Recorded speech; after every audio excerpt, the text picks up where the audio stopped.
Vous êtes sur la Pan-African Média 1. Merci de nous rester fidèles. Soyez les bienvenus dans ce nouveau numéro de votre émission Génération News.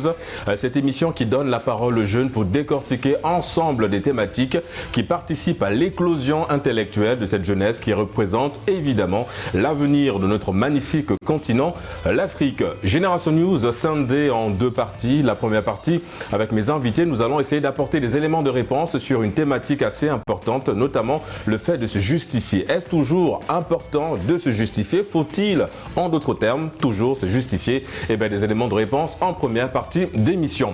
En deuxième et dernière partie d'émission, pas très loin de la première thématique, nous allons essayer de voir jusqu'où on peut pousser le bouchon en ce qui concerne l'aide qu'on apporte à autrui. La limite, ça se trouve à quel niveau? La frontière se trouve à quel niveau également? Eh bien, des éléments de réponse en fin d'émission. Mes invités, ils sont là sur le plateau de Génération News, des habitués pour la plupart. C'est le cas de notre ami Edwin. Vous êtes juriste. Merci à nouveau d'avoir répondu à l'invitation de Génération News. Merci Régis.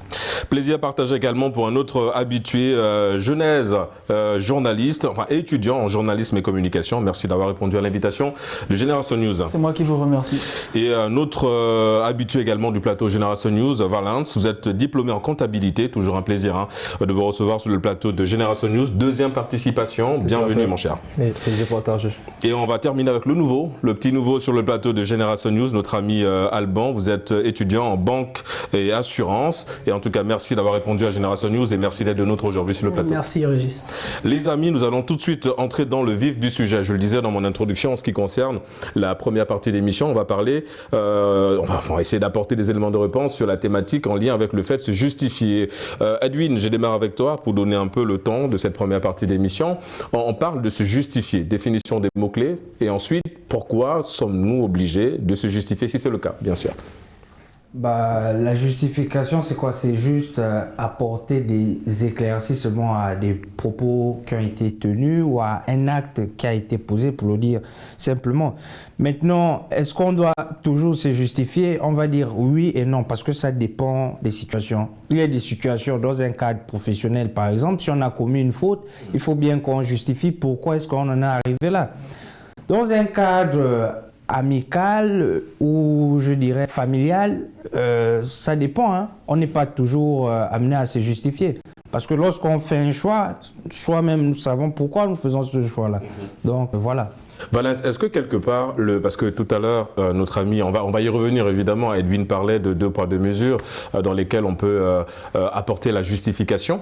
Est-ce que dans le cadre où nous sommes obligés de nous justifier face à certaines situations, est-ce qu'on n'a pas le sentiment d'être un peu dans une espèce de prison où on est, parfois on n'a pas envie de le faire, hein, parfois on n'a pas envie de se justifier, mais on se sent obligé parce qu'on n'a pas envie de heurter la sensibilité de l'autre. Est-ce qu'on n'est pas un peu prisonnier de ça? Bon, là encore, ça dépend, parce qu'on devient prisonnier de la justification lorsqu'on veut trop en faire. Parce que trop se justifier, pour moi, ça donne l'impression que ce que l'on dit... de quelque chose effectivement. Ou bien... Et après, la justification n'est pas assez claire. On va voir qu'il y a un doute, tu doutes trop.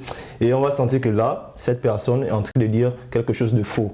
Ce qui veut dire que ta justification même en elle-même n'aura même plus de sens. On va voir que tu es encore en train de t'approfondir donc d'un soi-disant mensonge ou d'un doute encore plus fallacieux. D'accord. Est-ce que toi, tu es à l'aise avec ça, la justification? Ou à l'image de ce que Edwin vient de dire, ça dépend des situations? Ça dépend des situations et ça dépend aussi de la personne. D'accord. Voilà. Donc, comme je disais d'abord, si j'ai une opportunité qui ne tient qu'à moi, et je sais que cette opportunité me sera assez favorable, mais pas forcément pour les personnes qui sont de mon entourage. Là, je vais partir saisir cette opportunité. Et si on me demande que pourquoi tu l'as fait, je n'ai pas forcément besoin de me justifier parce que c'est un choix qui m'est personnel. Et à partir du moment où c'est assumé, effectivement, derrière, on n'a pas besoin de se justifier et d'apporter des justifications par rapport à ça. Avant de donner la parole à Alban, Genèse, tout à l'heure, Edwin et Valence sont allés dans effectivement, de façon un peu très large et très approfondie aussi sur la justification. Est-ce que quelque part, on se sent obligé d'être justifié parce qu'il y a le regard de l'autre? Est-ce que la société d'aujourd'hui nous pousse quelque part à toujours se justifier? Sinon, on peut avoir une perception de nous qui est très éloignée. Donc du coup, on est obligé de se justifier. Bien sûr, mais je vais d'abord revenir sur la définition pour répondre à la question. Bien sûr. Étant donné que la justification, pour moi, c'est le fait de défendre ou expliquer un comportement, une prise de décision pour confirmer sa légitimité ou sa pertinence.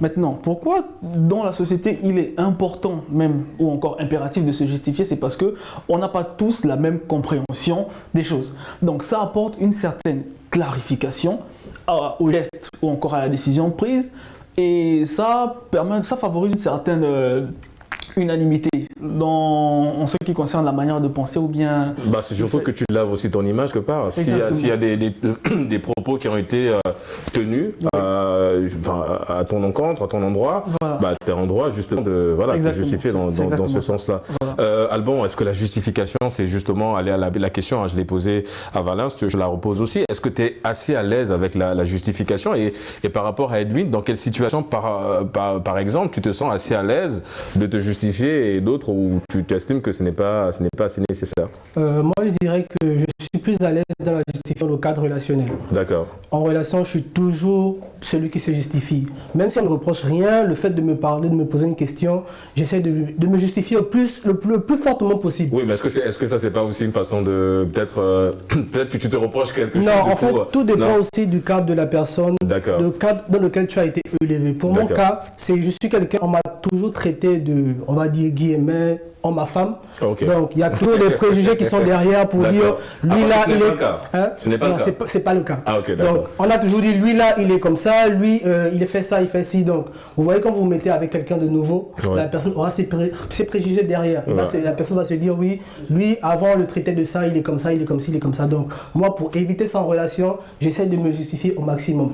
Sans pourtant aller à ce que la personne se pose des questions, sans que la personne essaie de me dire... Donc, en fait, en gros, tu es assez à l'aise avec la justification. À l'aise avec la justification dans le cadre relationnel. D'accord. Et maintenant, amical, je me dis, c'est pas obligé. Si Edwin a fait quelque chose, il n'est pas obligé de se justifier auprès de moi. Il n'est pas obligé de me dire que oui, j'ai fait ça pour ça, j'ai fait ça pour ci. Mais je me dis, en relation, c'est obligatoire. D'accord. Est-ce que justement, par rapport à ça, Edwin, est-ce qu'aujourd'hui, les réseaux sociaux ne sont pas devenus un peu le théâtre de la justification de ce qu'on voit aujourd'hui? On a l'impression que tout le monde, aujourd'hui, sur Facebook, TikTok, Instagram, on est tout le temps en train de se justifier. Oui, justement, c'est parce que c'est comme on l'a dit, c'est en fait, ça part d'où? Ça part du fait du regard d'autrui. On se dit qu'on a toujours à se justifier, alors que, comme je l'ai dit, lorsqu'on fait un choix, le choix, il est personnel. Donc, il y a que... Mais ton choix peut avoir un impact sur l'autre aussi. Oui, mais là, il faut apprécier le choix. Il faut d'abord l'apprécier avant on va dire quoi, d'apporter des éléments de critique. Parce que moi, je fais un choix, par exemple, je sais pas moi, de quitter le Sénégal pour m'installer ailleurs. Ça, c'est un choix personnel. Pourquoi je dois me justifier?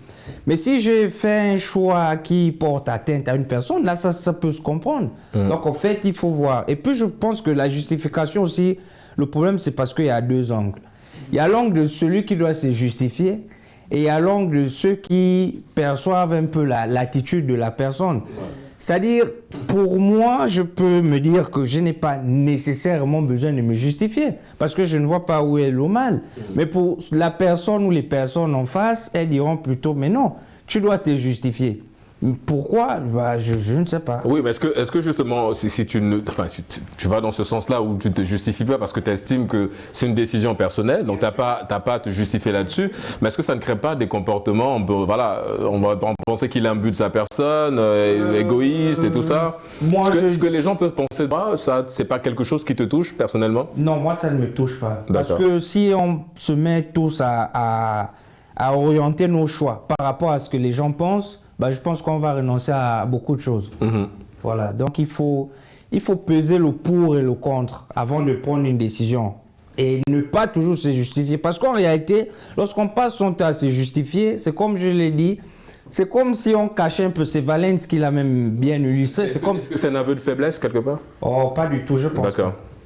Voilà. Valens, on parle de la justification, on est dans le cadre, alors notre ami Alban nous a dit, lui dans le couple, il se justifie, c'est la base, il doit se justifier dans le couple, mais sortons un peu du cadre purement, on va dire, social pour aller dans un cadre purement professionnel, l'impact de la justification dans le cadre professionnel, mon cher Valens. Dans le cadre professionnel, c'est, on va dire, assez obligatoire de se justifier, surtout lorsqu'on a un supérieur. Parce que on te met dans un poste pour faire une tierce chose.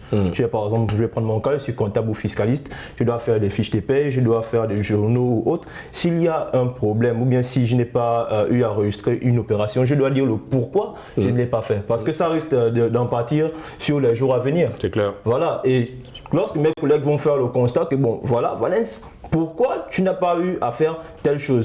Par rapport à mes collègues, je ne suis pas forcément obligé de me justifier parce qu'on fait la même tâche. Mais par rapport à mon supérieur hiérarchique, je vais lui expliquer que bon, monsieur, voilà, j'ai eu à faire telle opération, je n'ai pas eu à journaliser telle opération pour tel souci, tel souci, tel souci. D'accord. Voilà. Mais dans le cadre professionnel, c'est plus par rapport, je dirais, plus par rapport au rapport hiérarchique qu'on avait tout un chacun. Surtout que tu as un contrat aussi. Voilà, donc, quelque part, derrière, tu es obligé d'apporter une justification par rapport à certaines situations.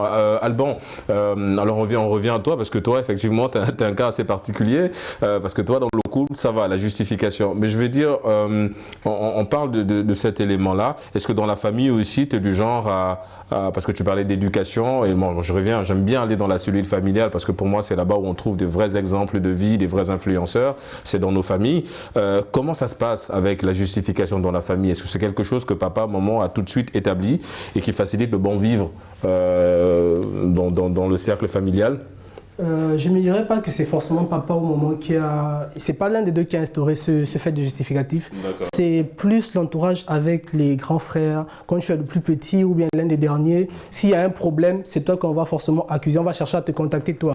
Est-ce que c'est toi qui as causé ça parce que tu es le dernier? Donc toi, sachant que c'est pas toi, la première chose que tu fais, c'est me justifier, dire c'est pas moi. Donc moi je me dis, dans le cadre familial... Est-ce qu'une justification anticipée n'est pas un signe...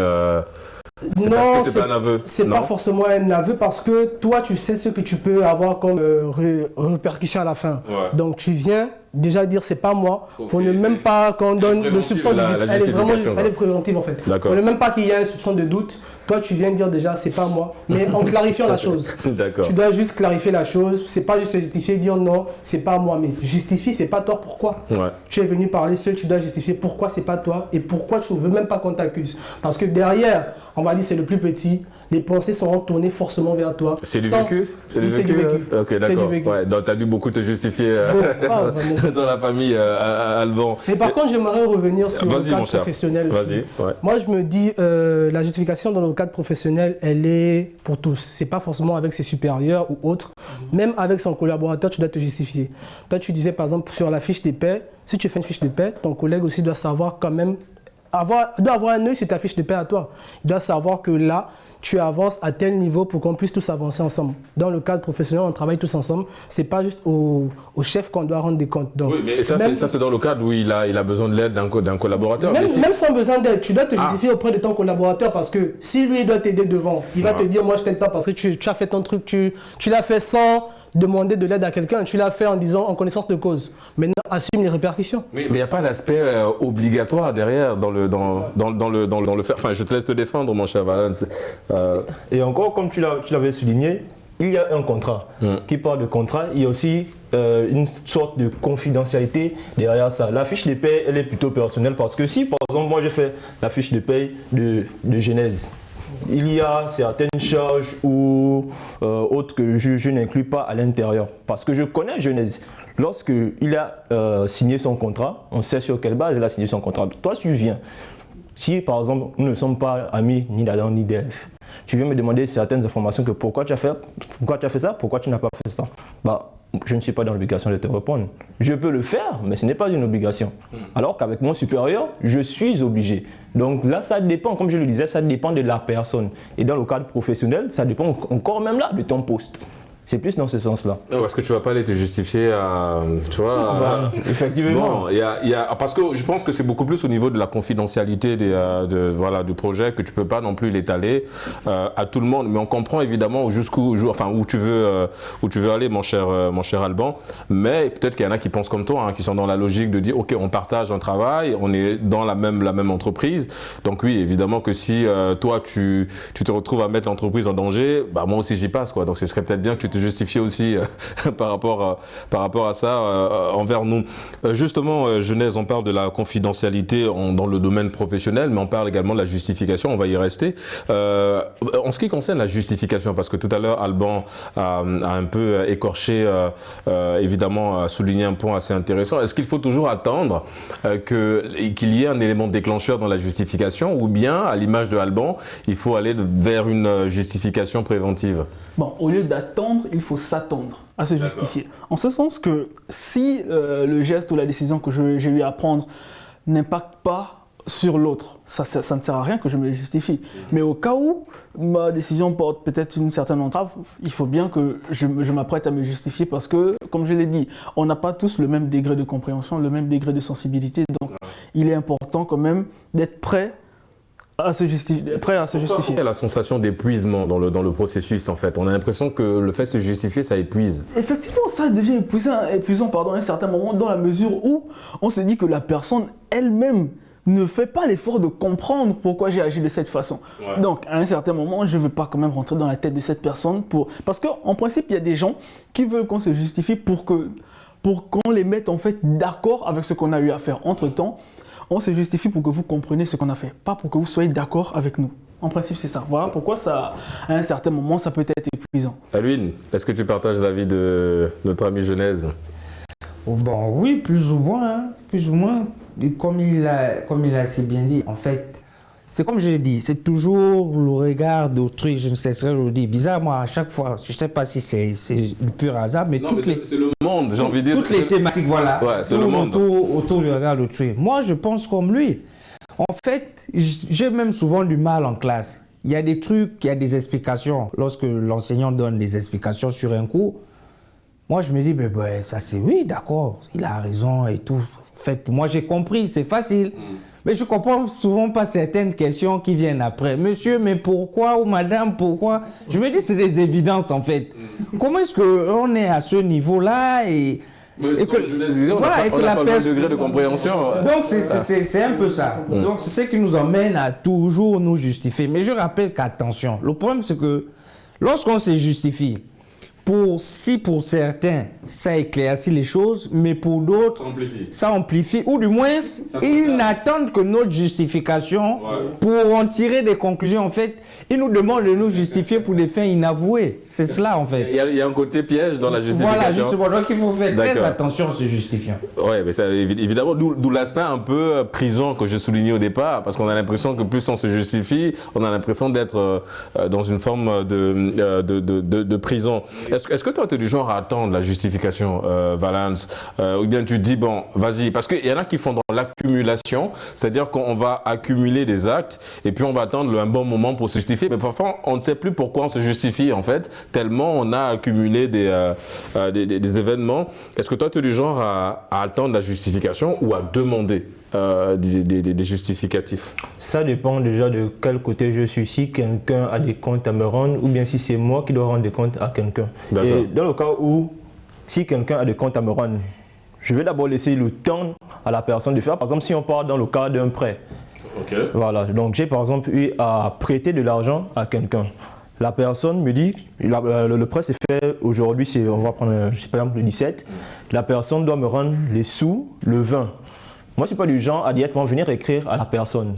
Mais tu sais que tu dois venir me rendre, me restituer mes sous. Donc, je vais quand même te laisser jusqu'au 22. Du moment où je viens t'écrire le 22, tu me dois des justifications. Du moment où je viens t'écrire le 22, tu me dois des justifications. Parce que dès le 20, tu étais déjà censé venir m'écrire pour me dire que bon, Valence, voilà, telle chose, telle chose, telle chose. Maintenant, si c'est moi qui dois, moi, je vais prendre un terme simple. Moi, je suis dans le no forcing. Moi, c'est que je ne force pas trop les choses sont assez simples pour moi. Si je dois faire quelque chose à une telle date, je vais faire la chose à une telle date. Et si je sens que je n'ai pas la capacité de le faire, je vais me justifier pour dire que bon, voilà, je n'ai pas la capacité de faire la chose à cette date parce que. Donc c'est plus dans ce cas-là en fait. Est-ce que, Alban, pour toi, l'échec renvoie systématiquement à une forme de justification ou quand ça dépend de la cible?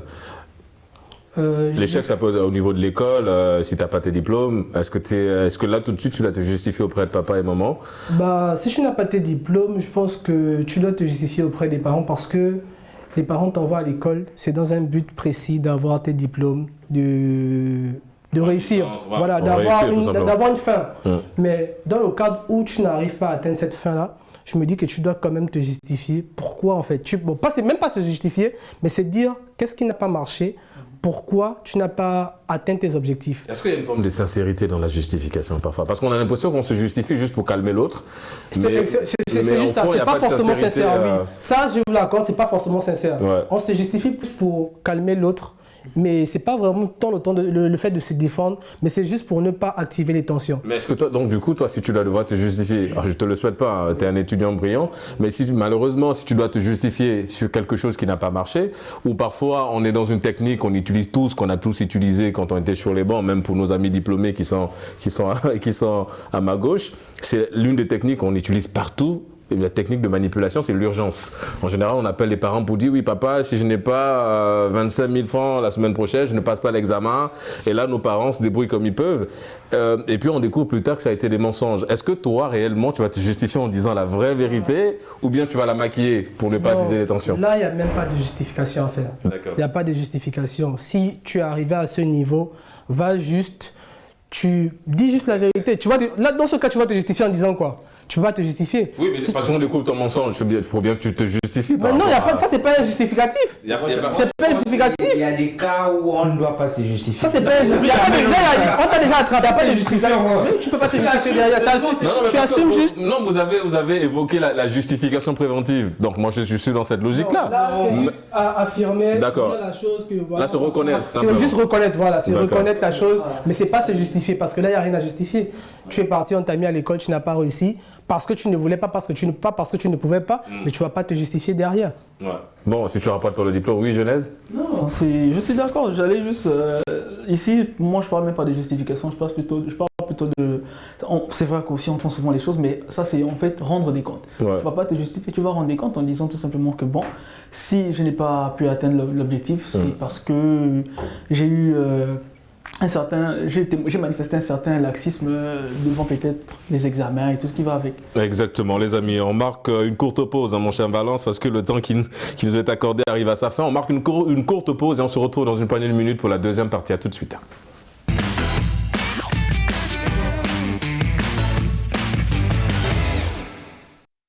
De retour sur le plateau de Génération News pour la deuxième et dernière partie d'émission, nous allons tout de suite parler du soutien que l'on apporte généralement à autrui. Quelle est la frontière, en d'autres termes, la limite de l'aide qu'on peut apporter à autrui? Genèse, je me tourne vers toi pour s'accrocher à la thématique, justement.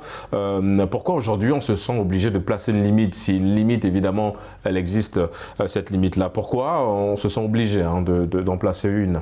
Il faut forcément une limite parce qu'au départ, l'aide se définit comme étant une action qui vise à soutenir ou accompagner une personne qui se trouve dans une situation délicate. Mais c'est uniquement si cette personne le souhaite et si c'est en fonction de notre capacité. Parce que moi, je pense que l'aide, c'est quelque chose qui a une certaine limite. Le fait de venir en aide à l'autre ne doit pas être, je ne sais pas comment dire ça, mais en fait, ça ne doit pas nous pénaliser. En gros, voilà, ça ne doit pas être issu forcément de... On ne peut pas aider l'autre au détriment ou au grand dam de notre bien-être physique. Voilà, c'est-à-dire que je peux t'aider, c'est-à-dire que prêter de l'argent à quelqu'un, c'est louable. Mais si cela met en péril mes finances ou bien mon bien-être physique, je ne peux pas t'aider. En gros, il y a des limites. L'aide ou le soutien est limité par les conditions de capacité de tout un chacun. D'accord. Voilà. Edwin, justement par rapport à ça, lui, Genèse est plutôt d'accord, il faut apporter une limite à l'aide ou au soutien qu'on peut apporter à autrui.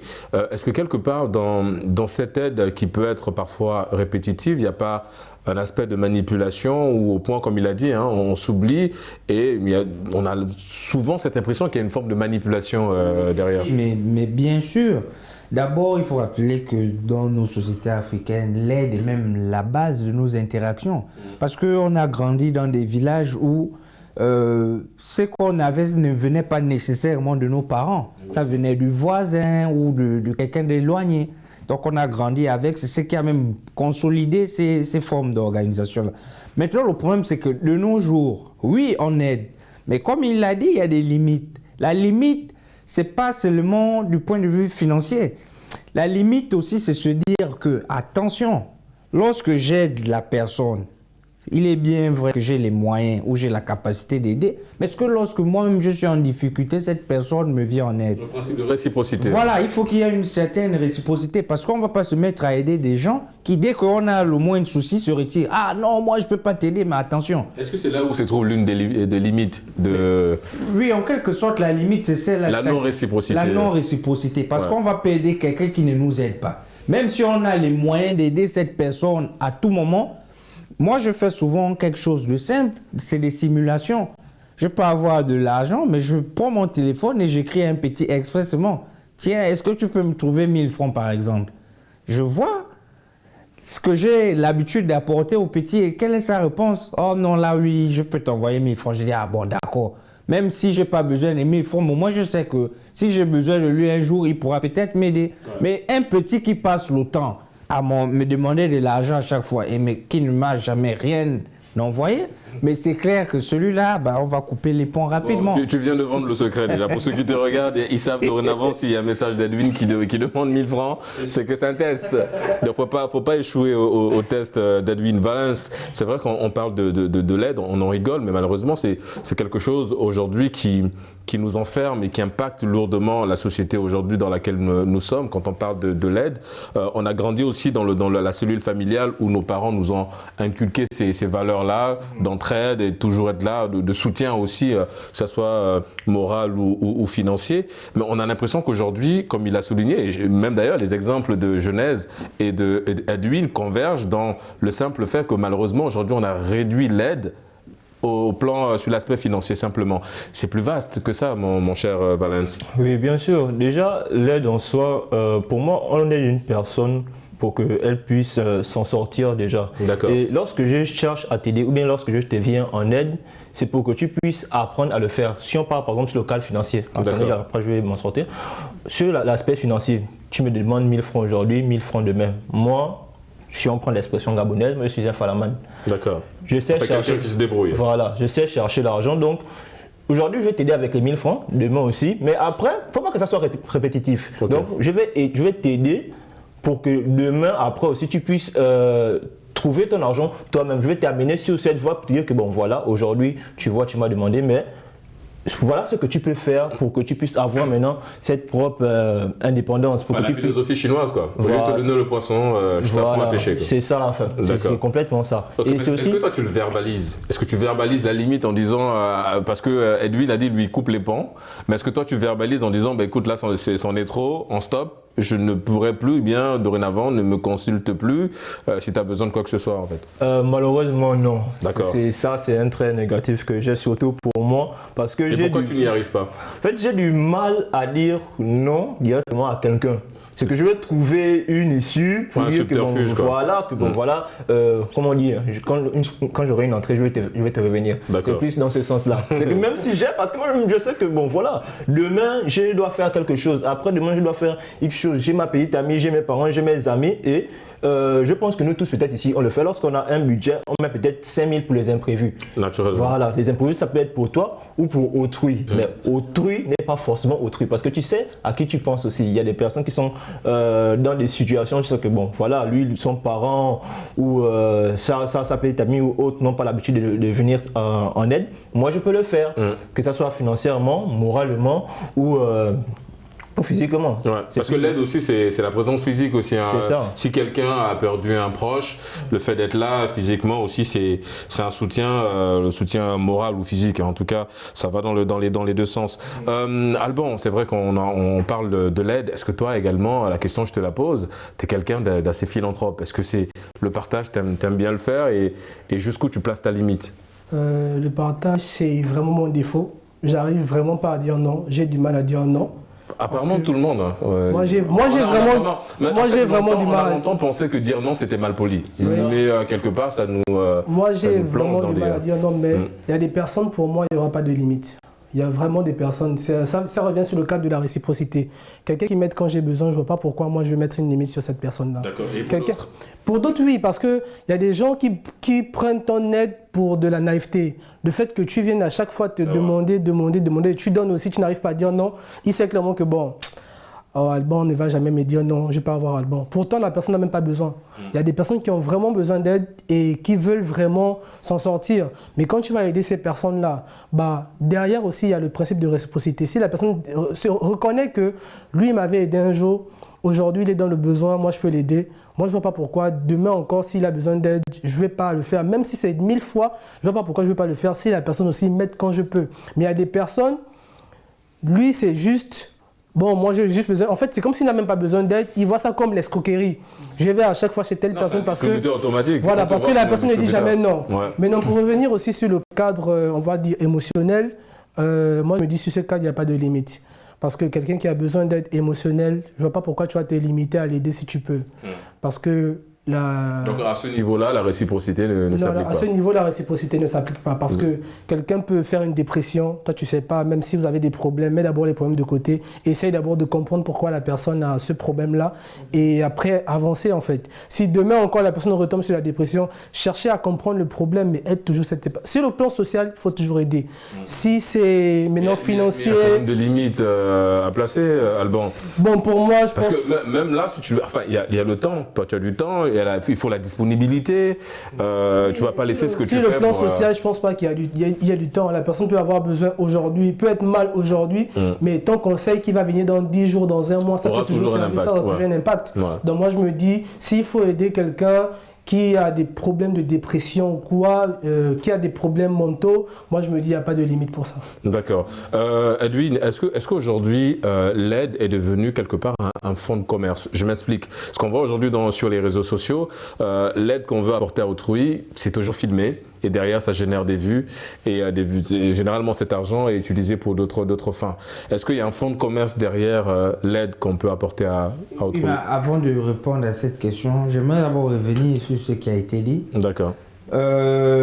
Pour dire que lorsque je parlais de réciprocité, parce que je sais qu'on va certainement me critiquer sur ce point-là. Il y aura des réactions. Lorsque je parlais de réciprocité ici, c'est pas dire que forcément, je donne 10 000 francs à quelqu'un, il doit me restituer 10 000 francs. Ouais. Non, c'est-à-dire, si je donne 10 000, il peut me donner 500 en passant, 200 francs, 100 francs, ou m'offrir quelque chose. Au moins, je sais que là, il m'aide. Parce qu'il faut pas cacher cela. On n'a pas tous les mêmes moyens. Je ne veux pas demander à quelqu'un que selon sa capacité financière est de 1 000 francs, de me trouver 2 000 ou 5 000 francs, alors que moi, je suis facilement, je peux donner à cette personne les 10 000 en fait.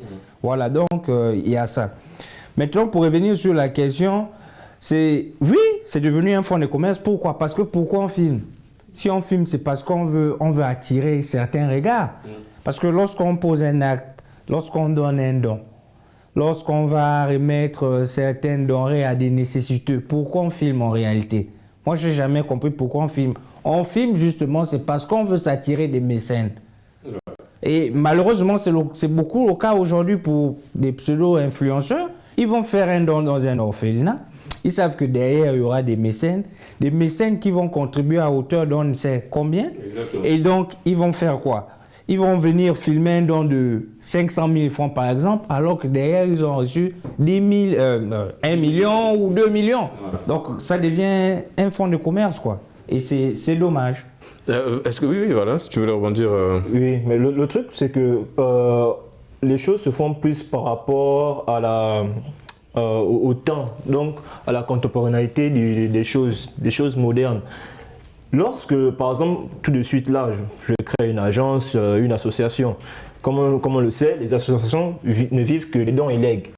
Donc, pour que mon association soit plus, on va dire, un peu plus crédible, il faut qu'elle se fasse connaître. Ouais. Donc, en fait, pour communiquer, il faut que ça soit filmé. C'est ça le truc. C'est que donc la communication, je ne vais pas dire qu'elle est obligatoire, mais elle joue aussi un rôle assez important là-dedans.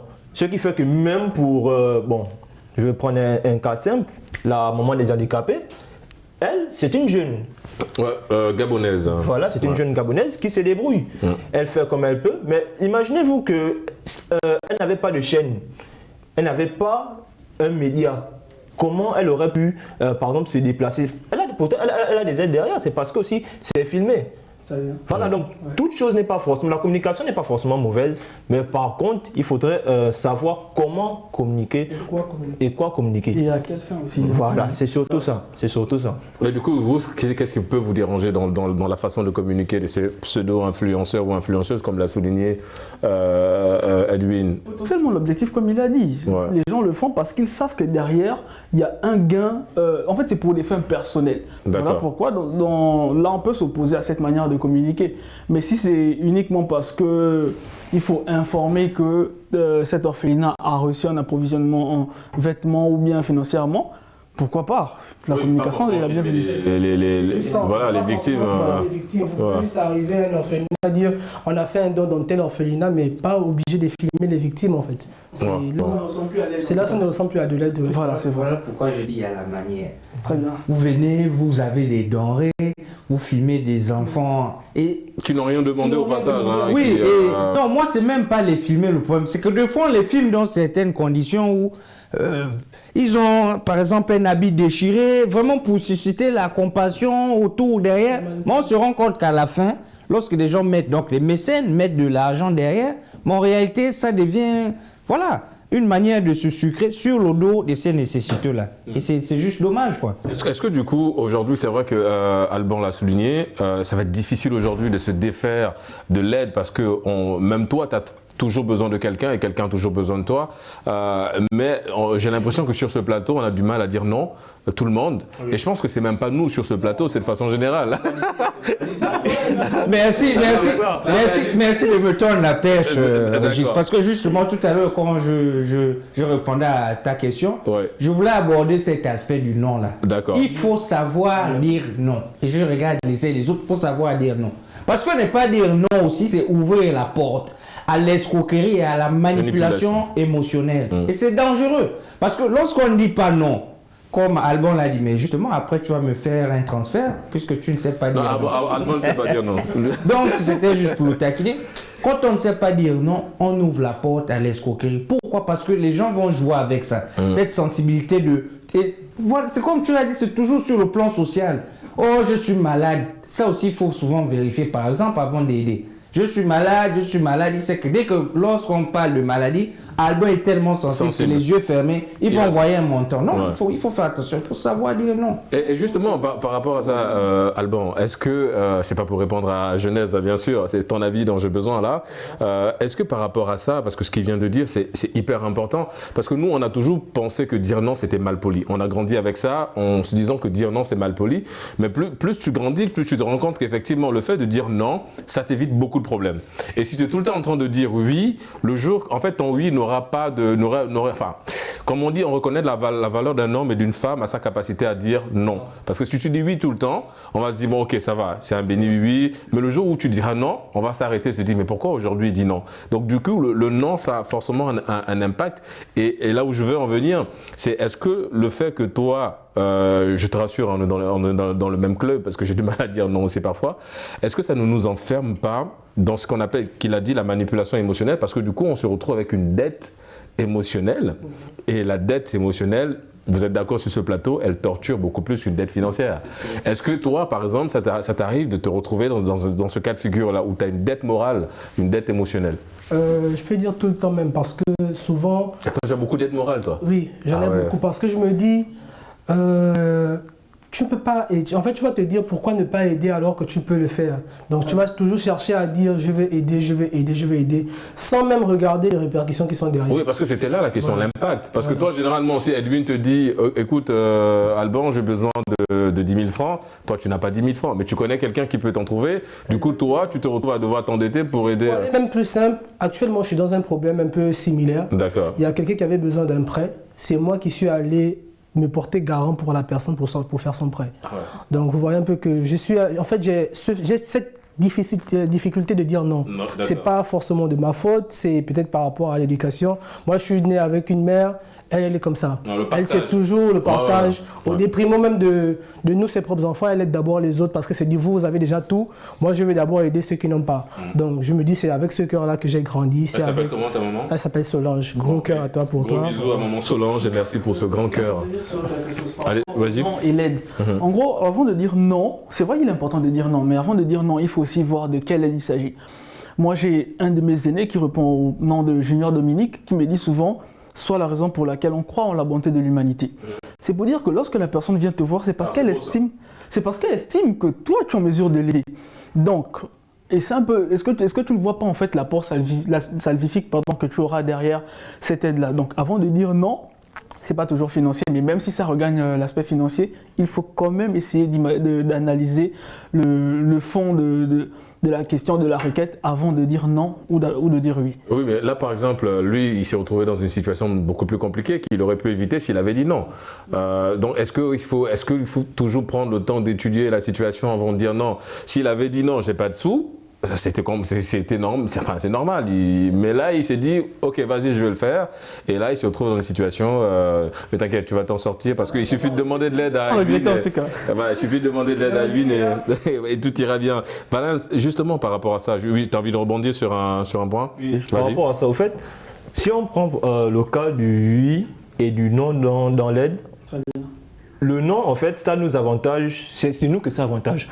Voilà, n'est-ce pas? On en est clair dessus. Parce que lorsqu'on dit non, on sait qu'on se dédouane de certaines choses. Ouais, notamment du dette morale. Voilà. Et de la situation d'Alban. Désolé, on va revenir à chaque fois. Voilà, on se dédouane de certaines choses. Donc, ça veut dire que si Genèse est venu me demander quelque chose, j'ai déjà dit non.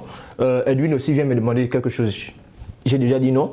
Lui, s'il part avec Genèse et Edwin, il saura que certainement, je vais venir dire non. Donc moi, ça m'évite déjà certaines choses. Mais si j'ai l'habitude de dire oui, Genèse va me demander, je vais dire oui. Edwin va me demander, je vais dire oui. Bah, moi aussi, au fur et à mesure, je m'épuise de la chose qu'il me demande. D'accord. Voilà, donc le non, c'est plus une aide à nous-mêmes, voilà, une aide personnelle pour nous. On se protège aussi de certaines choses. Ouais, mais à contrario, le oui, c'est vrai que ça nous désavantage pour X choses, mais je pense que émotionnellement ou encore sur un plan, comment dire... Est-ce que la satisfaction, c'est le soulagement que tu apportes à l'autre? Oui, parfois oui, parce que quand même, lorsque tu vois que tu as pu aider la personne, des fois ça te ravit. C'est vrai que ça t'enlève quelque chose, que ça soit dans les poches ou sur ton temps, parce que ça prend aussi du temps, mais au moins le fait de voir quelqu'un heureux ou... là, ben, c'est quelqu'un qui lui, il va nous partager son désaccord. Non, il y a un côté, comme on a dit, il y a un côté philanthrope derrière.